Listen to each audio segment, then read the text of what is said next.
Welcome back to Bailey's Bleacher. Today we are going to talk about the marvelous Caitlin Clark. And then we're going to talk about Draymond Green's suspension from the NBA, Giannis' 64-point game, and finally we're going to talk about Tiffany Hayes' retirement from the WNBA.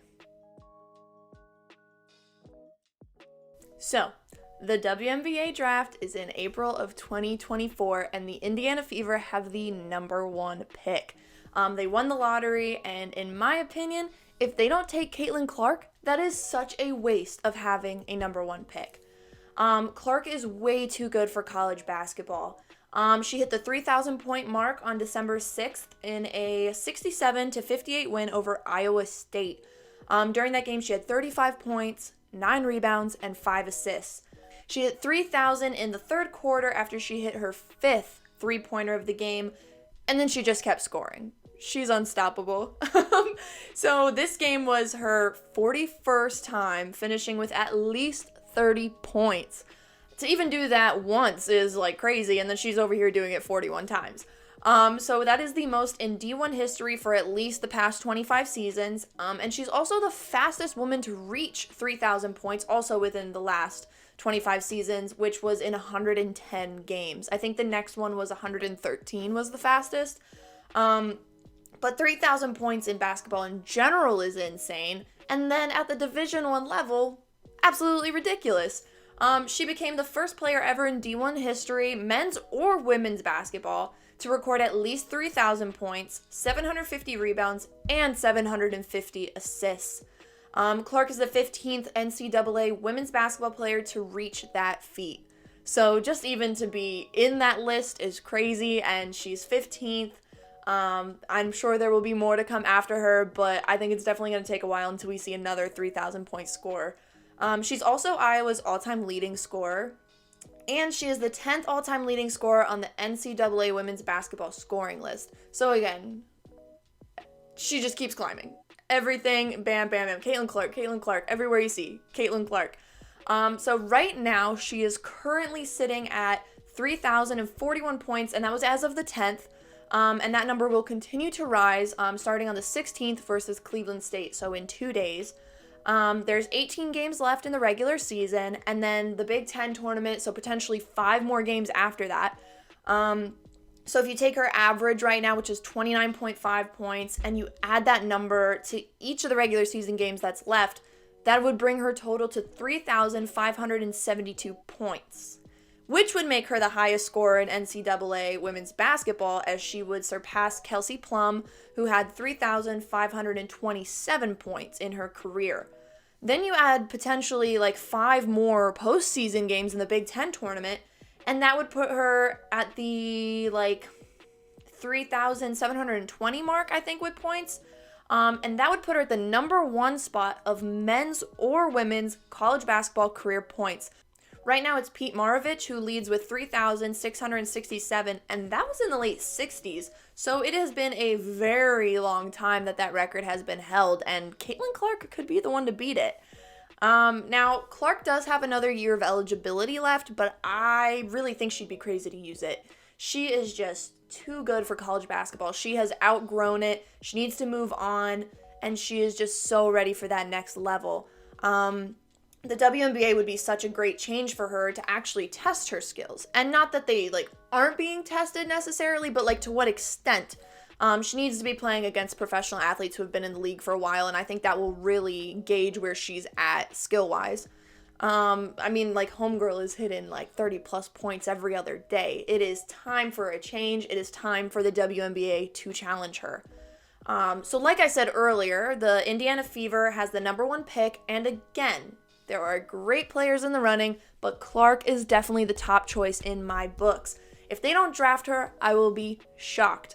Coming out with the number 2 pick is Los Angeles, number 3 is Phoenix, and then the number 4 pick is Seattle.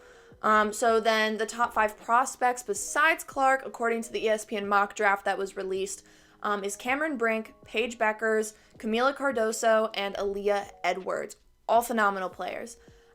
If Clark does go to the Fever, though, she will play along Aaliyah Boston, who was last season's number 1 pick out of South Carolina.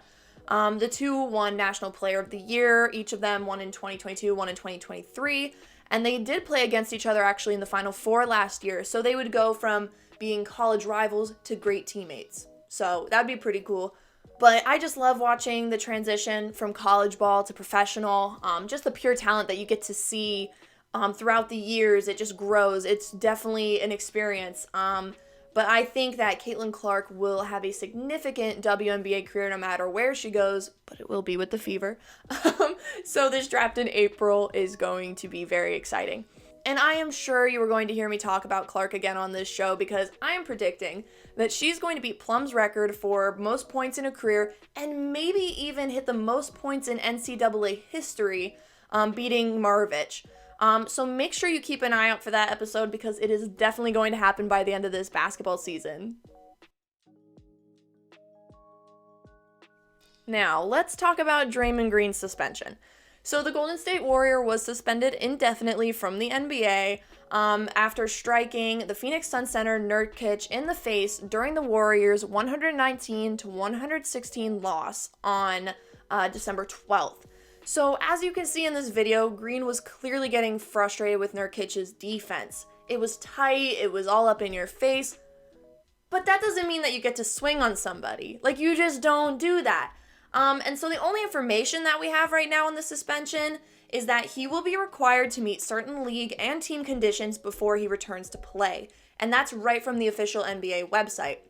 Now, if you know anything about Green, he clearly has control issues. He's been suspended 6 times throughout his career. And these are for different altercations and technicals. Like, he's even punched one of his own teammates before. Who does that? Like, yeah, maybe you want to punch your teammate every now and then, like you get super frustrated with them, but who actually acts on that? Obviously he does. But I just really think that the league needs to take a look into this and really determine if he should even come back at all. Like, he is the drama. But in other NBA news, Giannis had a 64-point game in the Bucks' 140-126 victory over the Pacers. After the game, Giannis and some of the other Bucks reportedly went into the Pacers tunnel after the game looking for the game ball and got into a scuffle, is how they put it. Again, just more NBA drama, as always. I feel like there's always something going on there, but look at this. So the Pacers could not stop him. He was pulling out spin moves, and like, you just cannot guard him. Like, he is just a massive man who can just go in and take you right to the basket, and you just kind of have to let it happen. Like, you are not stopping him, and if you do, you're probably going to foul him. So straight from ESPN, Giannis became the first player in NBA history to make at least 20 field goals and 20 free throws in a game while shooting at least 70% on each. That's wild. So he is just having such a great career, and he is just so entertaining to watch, and he's good looking too. So yeah, there's always that. So that's all I have for NBA. But now Tiffany Hayes announced her retirement from the WNBA. Her first season in the WNBA was in 2012. She was the 14th overall pick for the Atlanta Dream, right out of UConn. She played with the Dream for her entire career until this season, actually, where she now plays for the Connecticut Suns. Overall, Hayes had 4,310 points, 1,041 rebounds, and 774 assists in regular season play as a guard in the WNBA. She did say that you may see her playing overseas still, but this is all that she has in her for the WNBA. Her time in the WNBA has come to an end. So I want to introduce a little segment before the end of every show. It's going to be called Quick Notes, and it's basically some things going on in the sports world or like that have to do with what I'm talking about in that episode that I don't fully want to dive into. So some quick notes that I had about some stuff going on in the NBA, the WNBA, and college basketball. Anthony Thomas from the Timberwolves said that he doesn't think Michael Jordan could guard him. Are you crazy? Michael Jordan is the best, and you will never change my mind on that, but anyway, a little fun fact then going back to the whole Draymond Green suspension is that he is now holding the second most ejections ever in the NBA within the last 25 years, and that's with 18 ejections, trailing behind Rasheed Wallace, who has 25. So then Luka Doncic became a father, and then he goes out in the next 5 games and scores over 30 points, and then has one game where he scores over 46 points. So go off, Luka. I love that for him. He is actually my favorite NBA player at the moment, and he has been for a few years, so love that for him. So Ayo Dosunmu, who plays for the Bulls, he became the 3rd player in NBA history to play more than 26 minutes with 0 points, 0 rebounds, 0 assists, 0 steals, and 0 blocks. Like, he was just, like, there, doing nothing for 26 minutes. Then LSU women's basketball set a program record for most points in a game with 133 as they beat McNeese, who only scored 44 points. So 133 to 44. Nuts. Caitlin Clark signed an NIL deal with Gatorade, making her the 2nd women's basketball player to do so behind Paige Beckers. And then speaking of Beckers, she hit her 1,000th career point against North Carolina after coming off of a year of having an ACL tear and recovering from that. So congratulations, Paige. Not that you're watching this, but... and then in women's college basketball, South Carolina, Texas, Texas Tech, TCU, West Virginia, Baylor, UCF, Marquette, UNLV, Colorado State, Washington, UCLA, USC, Oregon State, Old Dominion, and Cal Baptist are undefeated. In men's college basketball, Clemson, Houston, Baylor, Oklahoma, Arizona, and Ole Miss are undefeated. So it's definitely a very exciting season, and we'll see where it goes from there. But this has been Quick Notes. So let me know what's up, guys. Do you think Clark will beat Plum's career record in points? Do you think, like, Draymond Green should be suspended still? Should he even come back? Like, how long should his suspension last? What do you guys think? Let me know all of your thoughts. This has been another episode of Bailey's Bleacher. So make sure you tune in next time, and we were going to talk about some more sports.